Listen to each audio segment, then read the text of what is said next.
prévu. Ce matin, en effet, c'était le deuxième Conseil des ministres depuis les élections, deuxième Conseil des ministres de la cohabitation.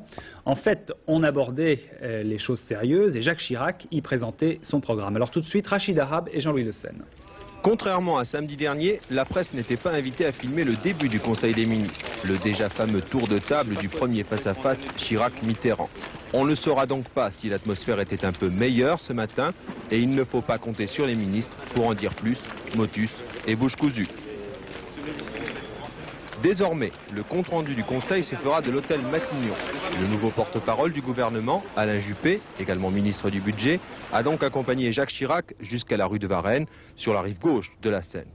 C'est là que le chef du gouvernement a présenté les derniers ministres nommés, à savoir Michel Barzac, délégué à la santé, Georges Chavannes, au commerce et à l'artisanat, et Jean-Jacques Decamps, secrétaire d'État au tourisme. Ensuite, Alain Juppé a redéfini les priorités du gouvernement. Trois priorités immédiates pour le travail du trimestre qui vient. La première, bien sûr, c'est le redressement économique et social pour créer des emplois.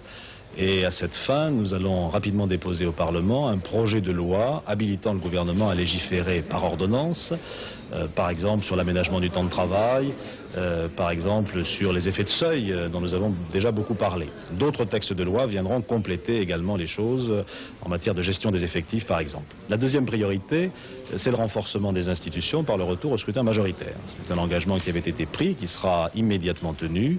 Une loi, là aussi, habilitera le gouvernement à légiférer par ordonnance pour rétablir le scrutin majoritaire à 2 tours. Et enfin, la troisième priorité, ce sont les libertés et c'est la sécurité. Et des projets de loi seront soumis au Parlement pour intensifier la lutte contre la délinquance ou la lutte contre le terrorisme. Pourquoi l'autorisation préalable de licenciement ne figure-t-elle pas dans le projet de loi d'habilitation? Parce que nous souhaitons que sur ce point, un débat approfondi s'instaure au Parlement. C'est un sujet sur lequel il y a un grand débat dans le pays.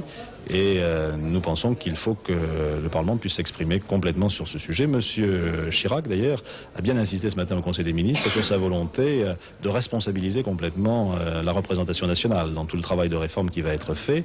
Le recours aux ordonnances sera limité à quelques sujets très prioritaires qui exigent des décisions très rapides. Mais pour l'essentiel, c'est au Parlement, sous la forme de projets de loi ordinaires, de décider des réformes sur lesquelles nous nous sommes engagés. Pendant tout ce temps, les réactions du président de la République? Le président de la République a écouté la déclaration du Premier ministre, il a fait part de son sentiment et le Conseil des ministres a pris la décision dont je viens de rendre compte.